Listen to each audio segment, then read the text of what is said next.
ang sabi kasi nila, ito, tanong sa akin, kanina. Ano ba ang masasabi? Di ba, syempre, babanggitin na naman, anong reaksyon? Dahil di umano, ginagamit lang ni VP Sara yung deklara niya na siya tatakbo sa pagiging presidente para mawindang, di umano, ang mga nasa House of Representatives dahil kapag siya ay naging Pangulo, parang appendix at coccyx lang ang walang latay. Ay, ganun kaya nararamdaman ng mga miyembro ng House of Representatives? Hindi naman siguro sila ganun kaduwag para ipaglaban ang dapat na ipaglaban, di ba? Kung nakikita naman nila na walang ebidensya, edi go lang, decide based on the facts and pieces of evidence submitted to the Committee on Justice, di ba? Pero yung sabihin na hindi pa nakikita, hindi pa nadidinig, tapos biglang natakot, parang hindi naman siguro ganun.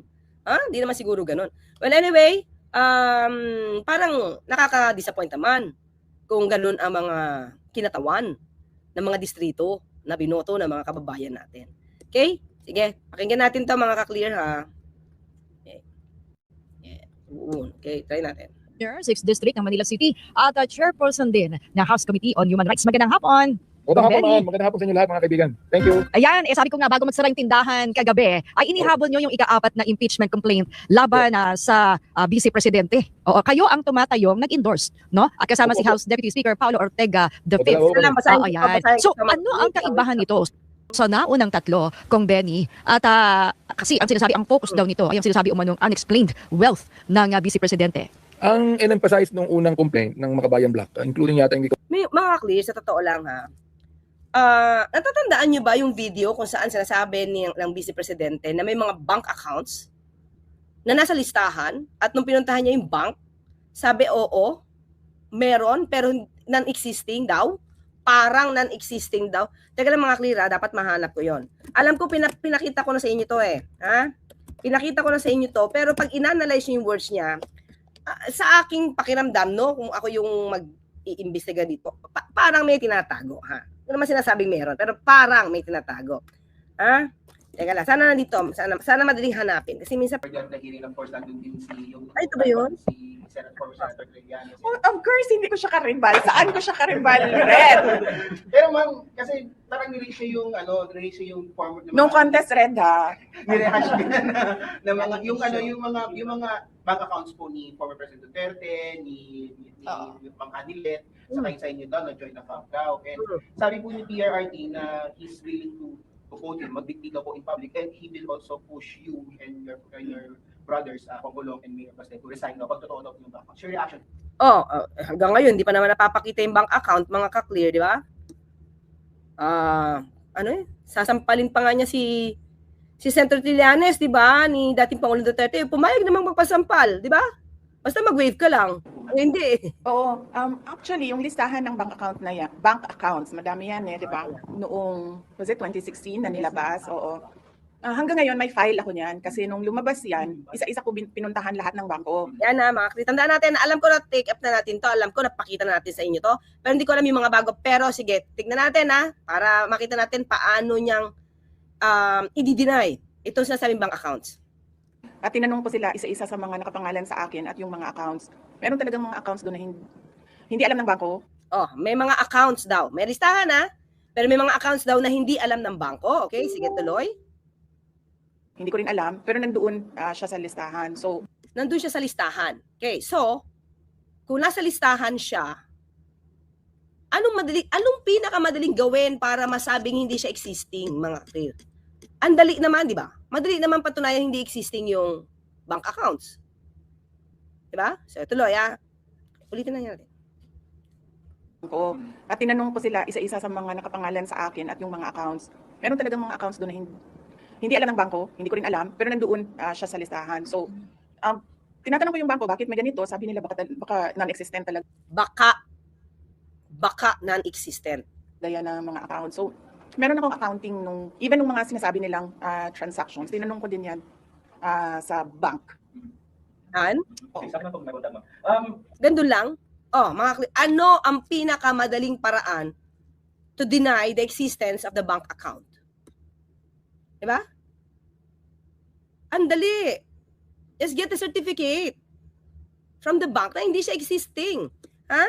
Okay, sandali mga clear ha. Okay, pakita ko to kung paano. Example lang to. You had a press conference last Thursday, and you didn't exactly name Smartmatic, but there have been accusations on your end that you had a bank account abroad, right? A few bank accounts, and that you were laundering money on those accounts, and you've discovered. Tell us what you've discovered based on the accusations against you. Yes, Ma'am Karen, according to the first press conference conducted by an incumbent member of the House of Representatives, which was not done under oath, I have 49 offshore bank accounts. Try to imagine that, 49. 49. 49, and then several properties abroad, and then several local accounts here. We were able to get already certifications from the local banks saying that all of these accounts were fake, no such name, no such number, and that is Certificate lang mga ka-clear. to Ulitin. get already certification which was not done under oath. I have 49 offshore bank accounts. Try to imagine that, 49. 49. 49, and then several properties abroad, and then several local accounts here. We were able to get already certifications from the local banks saying that all of these accounts were fake. No Yun lang. Ganon. Kadali. Hindi mo na sabihin, parang hindi nga existing. Nasa listahan, pero ang sabi ng bank, pinuntahan niya isa-isa, at ang sabi ng bank, parang hindi existing. Ito, ang nagbintang dito kay COMELEC chair, na meron siya mga 49 bank accounts, pati offshore account, ay si Congressman Marcoleta at that time, at saka si Erice. Si Erice. Sabi nga ni Erice, kung di ako nagkakamali, yun daw, yung mga files, yung mga evidence, nilagay lang nila pag sa may pintuan yata ng bahay niya. So, anong ginawa niya, di ba? Kailangan pa bang magpatumpik-tumpik para linisin yung pangalan niya? Kailangan pa bang sabihin na saka ko yan sasagutin sa tamang panahon? Hindi na. Kasi may pruweba siya eh. such name, no such number, and at the same time, all the 6 banks in South Korea likewise issued certification to the effect that there South was no such Korea pa yun. Oh. accounts and no transfer of this of money coming from their banks to another banks, no such name, and so we already were able to debunk the allegations, again not under oath. And during the second press conference, now it mentioned 2 more accounts, so it's no longer 4951, saying that I have accounts likewise in Cayman, which when we compared, the new Cayman accounts does not match with the earlier Cayman accounts, so these are newly open accounts, and in order to, Under your name? according to them, Ma'am Karen, under my name in New York, in the United States, which, Ma'am Karen, hindi pa po ako nakakapunta, I have no visa in the United States, I only have Oh, di ba? 2 visa, Japan and South Korea. Is that right? Yes, Ma'am Karen. Oo. I have not even stepped on any of the territories of the United States. So how can you even open accounts in the United States? So what they did was they maliciously, kunwari nag-open ng account in my name, similar number, for example, account talaga ni Ma'am Karen yung number, pero when they deposited $100, same account number, pero Ma'am Karen, under my name. Ang name ko, Ma'am Karen, nilagyan nila my full name and then my address, and then after my address, Makati City, comma, KY. Ma'am Karen, KY means Kentucky, USA. So nilagyan nila ng Kentucky, USA. They even assigned to me social security number. Ma'am Karen, when a social security number and tax number in the United States are only issued when you are a citizen of the United States or a permanent resident of the US. Hindi pa nga po ako nakakapunta, so paano ako ma-assign? So ang ginawa ng mga netizen natin, Ma'am Karen, especially in UAE, they likewise sent $50 in 2 accounts, parehas sa $50 involving the same account number, pero nilagay nila yung name ng accuser ko. And Pumasok din. Transfer, pumasok din. So hindi siguro kami ari na account kasi pumasok sa account niya. Or ganun talaga. What is controlling is the account number. And the most important thing, Ma'am Karen, is these 2 banks, the Cayman National, including the Scotia Bank of Cayman, meron kasi silang napakagaling pala na customer relation. Number 1 question, I asked them the question using the internet. First, how do you open an account when you are a foreigner? The consistent answer, you must personally be present in one of our branches. Wala pa nga po, hindi pa ako nakakapunta sa UK, hindi pa nga ako nakakapunta doon sa Cayman. And Tingnan nyo kung paano gumawa ng fake news. Dito, napatunayan niya. Ito yung sasabi ko lang, mga kaya kinuha ko lang to kahit konti. Para makita natin ano yung difference ng ginawa ni COMELEC Chair kung paano niyang i-debunk yung ill-gotten wealth daw niya na may bank account siya. As compared sa ginawa lamang ng Vice Presidente patungkol sa mga existing bank accounts na isiniwalat ni Senator Trillanes. Diba? Kailangan niya pa ba ng ibang hearing-hearing? Di na. Ito, pak. Wala akong account dyan. Itong certificate. Hindi pa ako nakakapunta ng US. Wala akong visa dyan. How can I open a bank account in Cayman Islands? Ganun. So, di mo na kailangan ng bloodbath. Diba? Yan na, oh. Sige, tuloy tayo ngayon. Kasi pinag-usapan yung ill-gotten wealth. Okay. Tuloy. Congresswoman De Lima ay yung confidential funds, no?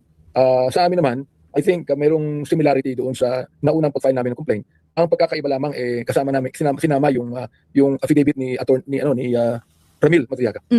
So Wait. apat na ngayon. Sa port complaint na to, sa port complaint na to, na kasama na yung affidavit ni Madriaga. So ano nga ngayon ang status nito? I think third ay ko yung kay another parang second complaint. Yung third complaint si Congressman si Congresswoman De Lima pa rin na nag-endorse. So itong pang-apat ay kay Congressman Abante. Sa opisina na? Yes, Speaker. Kahapon pinirmahan ko yung endorsement dun sa office ng Sec dyan I don't know kung nasa office na ni Secretary ni Speaker Bochi, no. Sinasabi, sir, na ito yung mas komprehensibo, no? Opo. Among yun, apat, itong pang-apat ang pinaka-komprehensibo. Bakit na nasabi yun? 69 pages pala to. Nabasa ko po yung talagang impeachment complaint. Of course, nagsimula sila sa culpable violation of the Constitution. Kasama dyan, no? Doon lang sa culpable, meron ng tatlong bahagi ito, no? Tapos betrayal of public trust. Matindi rin po nakalagay dito yung abuse of power, cronyism, patronage, threat, Well, anyway, parang pare-pareho halos. Kaya lang, yung una, siguro may kulang ng ganito, yung pangalawa, may kulang din, yung pangatlo, komprehensibo na rin daw, pero may kulang pa. Dahil lumalabas yata dito sa pang-apat, nandoon ang statement, ang pasabog ng testigong si Madriaga. Bilang Vice President po ng Pilipinas, hindi po naman siya private citizen. No? Kaya hindi po katanggap-tanggap na yung isang mataas na public official, takutin o i-threaten ng Pangulo ng papatayin ka. Di ba? Tapos andun din yung graft and corruption. Andun din ang bribery. Andun din ang other high crimes. Yan po ay inipisagahan na po namin yan sa Quadcom, Tricom at Good Government. Ngayon, yung pong tinatawag nating affidavit ni Ramil Madriaga, kung yun ay hindi niya babaguhin, matindi po yun sapagkat kung hindi magbabago na ang ihip ng hangin at hindi mawawala ang tapang ni Madriaga, pwede siya maging witness. Alam naman natin, kahit i-deny ni VP Sara ang kanyang relasyon kay Madriaga, nakita natin ibang mga videos na magkasama sila. Hindi lang sa picture. Hindi lang sa picture. Kasi mukhang pinagtiwalaan niya dahil parte ito sa kanyang pangangampanya na VP Sara for President. Di ba? Ano yun? Isip ba yun? Inday Sara, tama ba? Inday Sara for President. Ano? Inday Sara is my president. Tama? Is president. Tingnan natin. Tama ba, no? Is my president? Isip nga. So, yun nga, di ba? Ibig sabihin, kung hindi bibitaw si Madriaga at madinig, yung ibang mga siguro, yung mga hindi pa nabubunyag ay mabubunyag. Well, anyway, meron na siyang binanggit sa kanyang affidavit. Di natin alam kung madadagdagan pa yun kasi minsan ang affidavit, ito lang. Diba? Baka may mga ebidensya pa yan. Yun. Galit na galit si Eliezer MB. Yung baklang scriptwriter, ni Sara Duterte na si Gabe, sa pagmumura siya talaga mga nagbabata tulad ng mga po nila. Talaga, nawawala yung pagiging professional nila. At nagmumura na. Bakit? Ba't sila magmumura sa katotohanan? Diba? Okay, kasi ganito yan mga ka-clear. Magbabanggit, mukhang siya ang gumawa ng script mukhang gumawa ng script ay yung director na yan. Bakit? Imagine niyo sabihin na bumabaha na dahil sa korupsyon. Nakalimutan nila mga ka-clear na yung korupsyon ng bagbaha, inamin ni VP Sara na 2019, meron ng corruption sa flood control projects. 2010 pa, 2010. Inamin niya, nakita ko sa inyo kahapon 2010 pa. Naging presidente tatay niya 2016, hindi na-resolba. Mas lumala dahil sa build. Pinakita ko naman yung sobrang pagbaha sa Davao City. Panahon na siya ay mayor. Panahon na Pangulo ang dating Pangulong Duterte. Diba? So, paano mo masasabi na bumabaha ngayon dahil sa korupsyon? Paano nung nakaraan? Diba? Sabi ko nga, nag-crossover siya Spill over na nga yun nangyayari ngayon sa Pangulo na ngayon ay pinaiimbestigahan. How can you explain that? Diba? Facts lang naman tayo. How can you explain that? Yung pagnanakaw na inamin naman ni dating Pangulong Duterte, how can you explain that? How can you refute that? Yung tao mismo nag-amin. Yung pagpatay-patay, inaming pagpatay ni dating Pangulong Duterte, how can you refute that? Yung tao nagsabi. Yung tao mismo nagsabi. You were not there? Yung pagwawala ni VP Sara, meltdown. Gawang kathang isip ba yon? Hindi. Yung assassin ni VP Sara, kathang isip ba yon? Hindi. So, nagagalit ba kayo kasi nalalantad? Yung talagang lantad na dati? Lantad naman na to dati. Hindi naman to bagong news. Dito bagong kwento. Sila lahat ang umamin yan. O sino ba nagsabi na magaling siyang gumawa ng intriga at magplanta ng ebidensya? Hindi ba si dating Pangulong Duterte? Bakit kayo magagalit kung inuulit lang ulit para i-remind sa inyo na ito sila? Di ba? Ito sila. Oh. Masyado ba kayong nasanay na walang nagre-refute? Walang nagdi-debunk sa inyo ng ilang taon?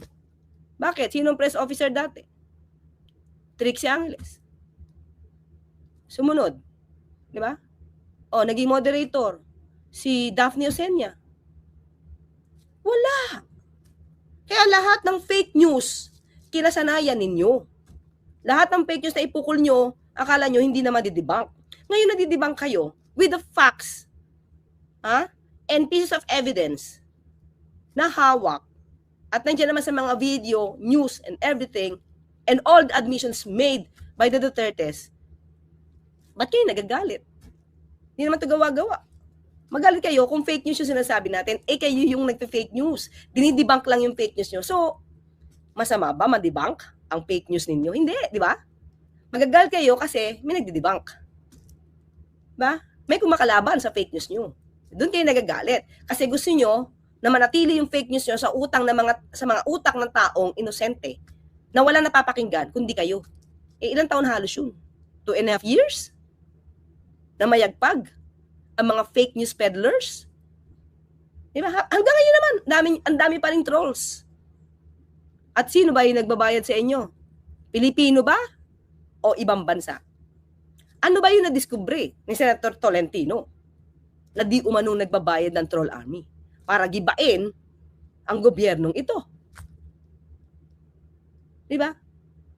Sino ba ang umaten ng libre ng paseminar sa ibang bansa?